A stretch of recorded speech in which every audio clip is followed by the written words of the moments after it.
Nous avons dans la précédente vidéo vu comment installer un serveur SQL. Nous y sommes connectés avec notre compte Windows. Nous allons dans cette nouvelle vidéo voir comment créer un Active Directory et un domaine que nous pourrions ajouter à notre serveur SQL.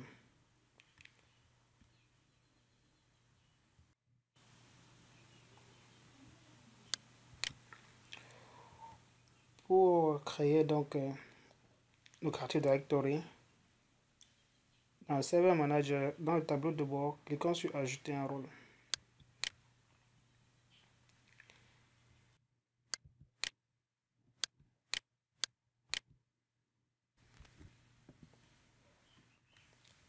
Laissons par défaut notre serveur, notre adresse IP. Dans la liste des rôles, cochons Active Directory et domaine service. Ajoutons les fonctions.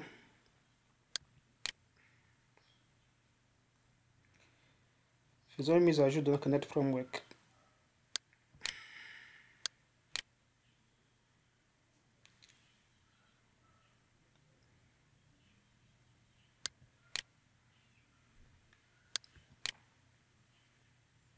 Passons à l'installation.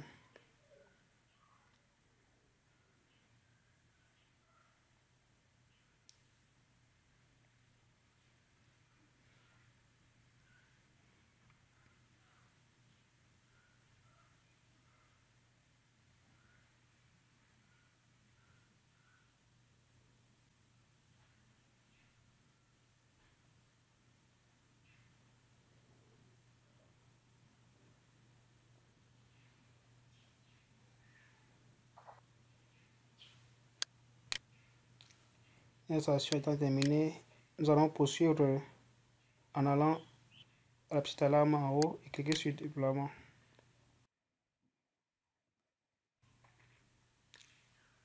Ajoutons une forêt.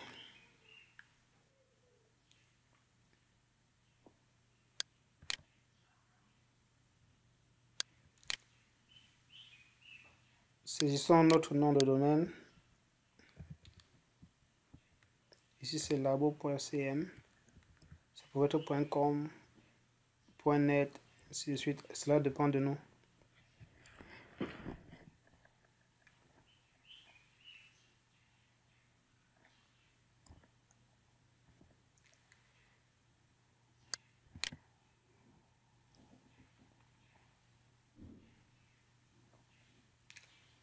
Laissons la version et ajoutons un mot de passe de récupération.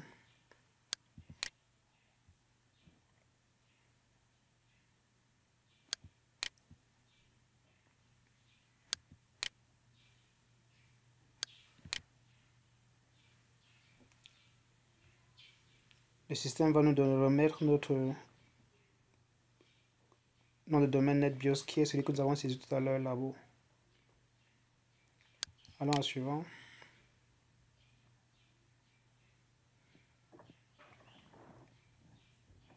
Laissons le répertoire d'installation.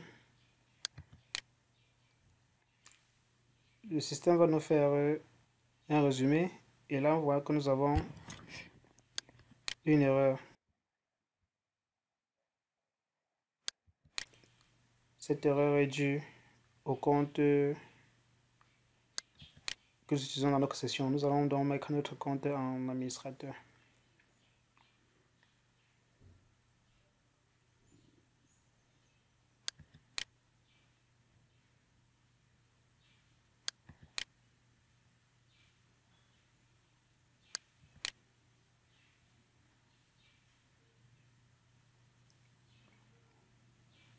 Constater qu'il était standard, donc cochons administrateur. Revenons.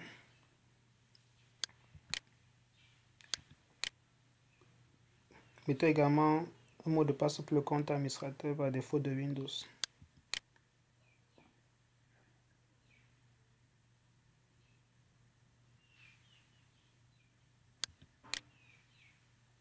Ajoutons un mot de passe.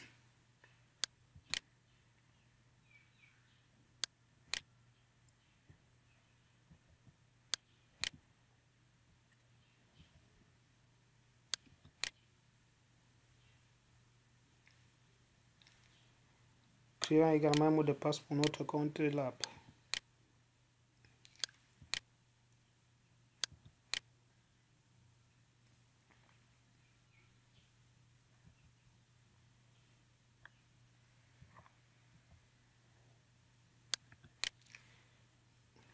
Voilà, c'est réglé.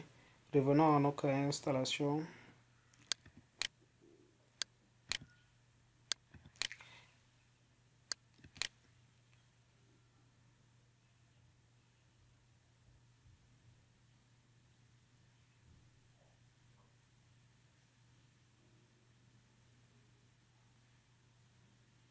Voilà, tous les prérequis sont confirmés. Nous pouvons maintenant promouvoir notre forêt.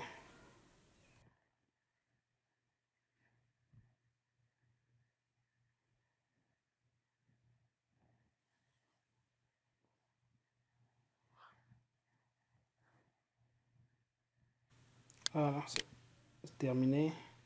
L'ordinateur va redémarrer.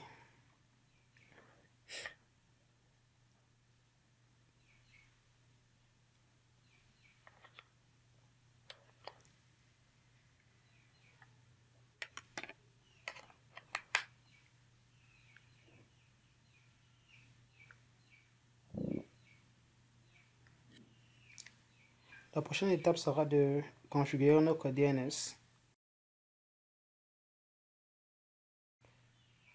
Pour l'instant, dans notre mot de passe de session.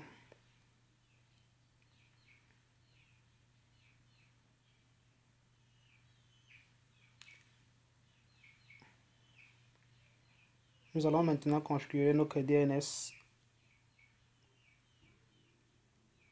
en configurant sa zone directe et sa zone inverse. Allons donc à Outils.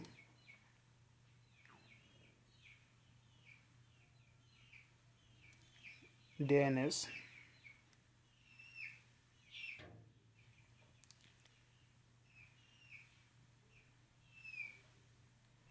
Dans DNS Manager, développons notre serveur et allons à la zone directe. Il y a par défaut déjà configuré. Allons à la zone inverse.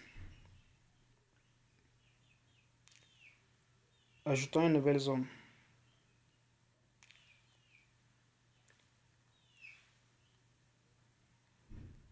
En fait, la zone inverse et la zone directe permettent de convertir le nom de domaine en adresse IP et inversement.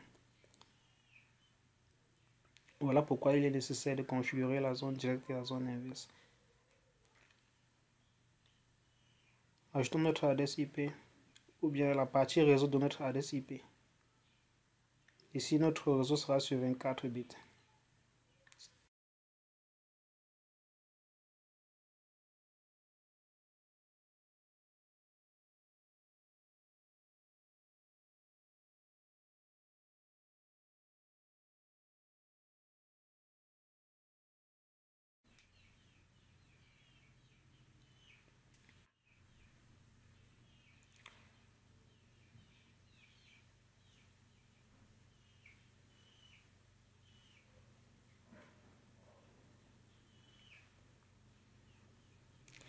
Voilà, une fois que nous avons ajouté la zone inverse, ajoutons un pointeur de la zone inverse vers la zone directe.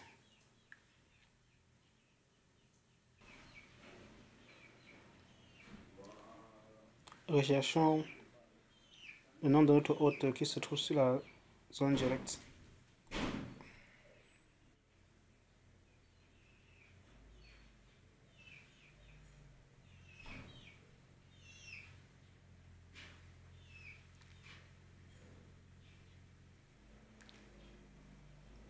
Voilà notre adresse IP. Et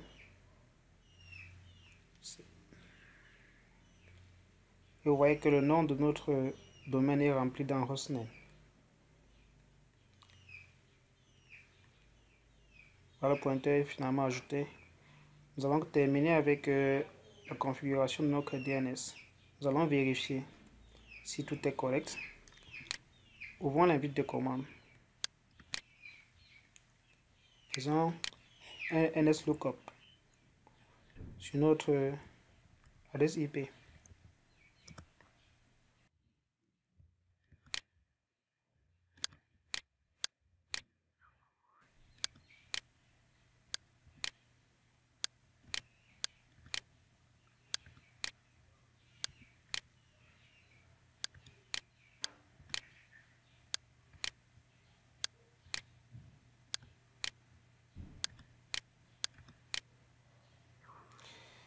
Tout n'est pas correct parce que le nom du serveur est inconnu ici.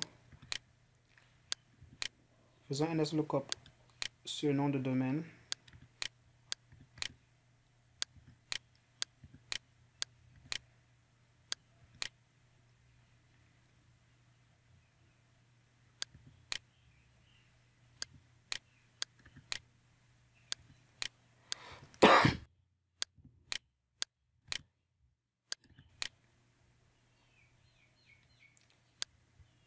Notre serveur est toujours inconnu.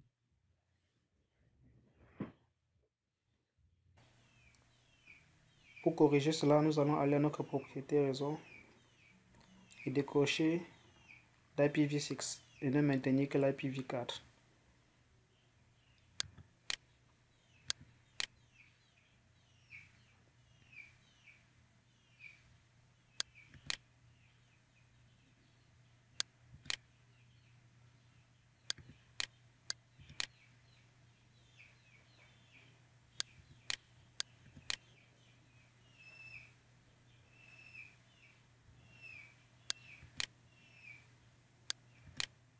Voilà, c'est décoché. OK. Revenons à notre invite de commande. Voilà, nous avons maintenant le nom de notre serveur qui apparaît. Et tout est correct maintenant. Nous allons maintenant voir comment ajouter un ordinateur à notre domaine. Allons à Windows 10. Faisons un ping sur le serveur pour nous rassurer que la connectivité est correcte. C'est bien le cas. Allons au point de configuration système.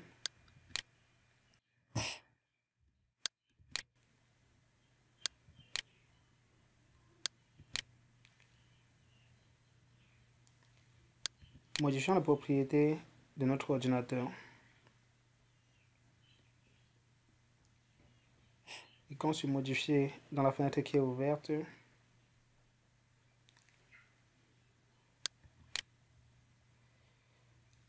En membre de domaine, saisissons le nom de notre domaine.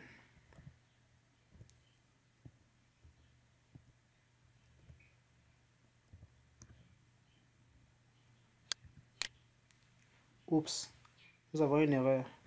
Cette erreur vient du fait que dans les propriétés réseau, nous n'avons pas saisi notre adresse IP de serveur DNS. Rendons-nous donc notre invite de commande et faisons un lookup adresse du serveur. Vous voyez bien qu'il est inconnu. Rendons-nous à notre propriété réseau et ajoutons notre adresse DNS.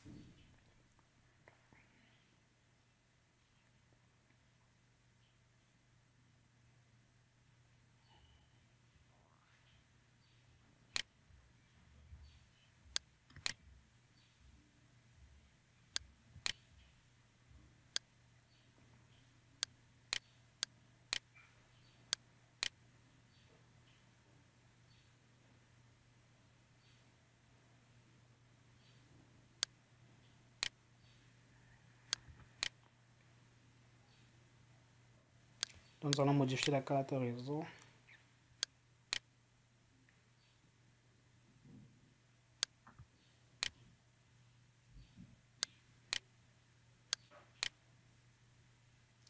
Voilà, ajoutons l'adresse de notre serveur DNS.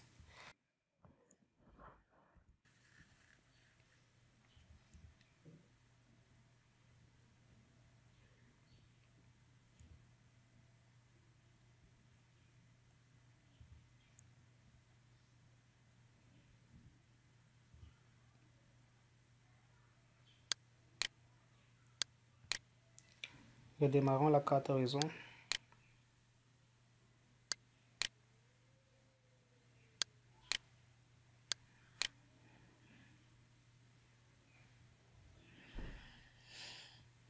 Rentrons notre invite de commande et faisons un NSLOOKUP sur l'adresse IP de notre serveur DNS. Faisons un ping pour nous rassurer que la connectivité est toujours bonne avec le serveur.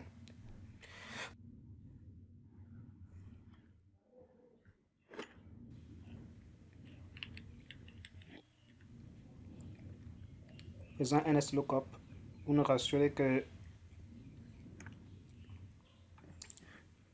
voilà. Vous voyez maintenant que le client voit bien le serveur DNS. Rentrons dans notre système et ajoutons notre ordinateur à un domaine. Sélectionnons notre domaine.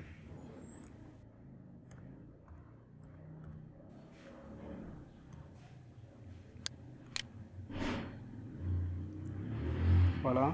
Rentrons le nom de un de nos administrateurs de notre domaine et son mot de passe. Un compte est toujours le nom du domaine anti-slash le nom d'utilisateur.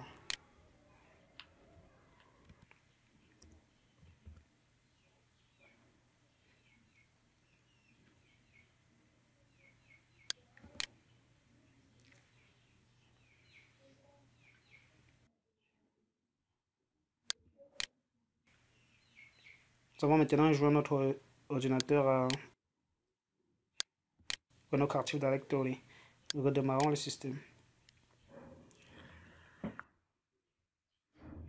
Rendons-nous à notre serveur et voyons maintenant comment ajouter un utilisateur à notre Active Directory. Allons à Outils, Utilisateur et ordinateur, Active Directory.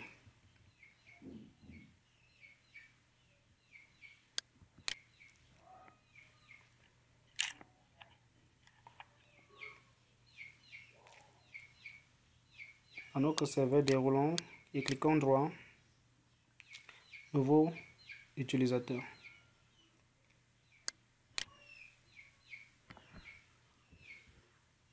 Maintenant, ses propriétés telles que le nom et le mot de passe.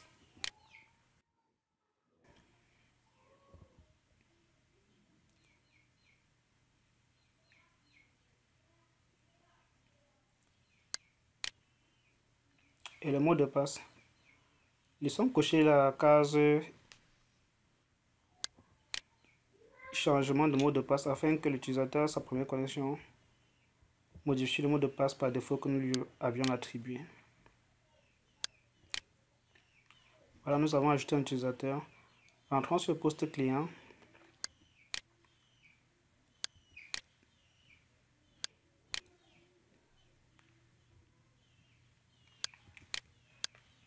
Nous allons nous connecter avec le compte utilisateur que nous venons de créer sur notre serveur Active Directory.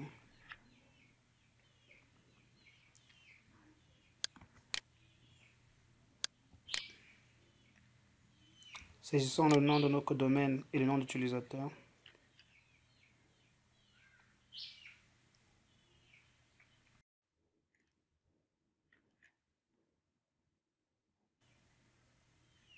C'est anti-slash nom d'utilisateur.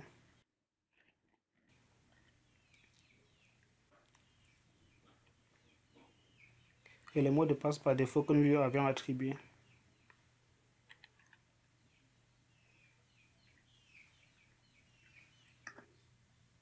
Voilà, le système demande de modifier le mot de passe parce que c'est la première fois que nous venons de nous connecter. Entrons dans un nouveau mot de passe.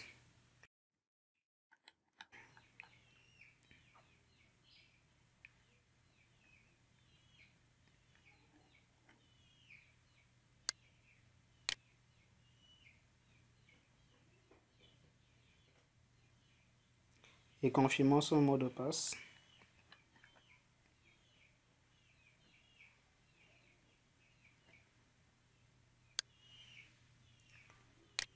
Voilà, c'est le même.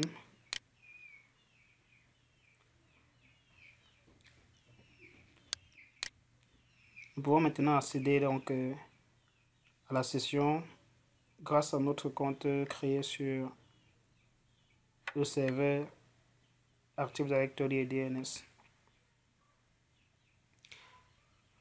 Nous avons donc vu dans cette leçon comment créer un Active Directory, comment configurer les forêts dans un DNS, comment ajouter un ordinateur à un Active Directory et comment ajouter un utilisateur en Active Directory. Merci et à tout de suite pour la prochaine vidéo.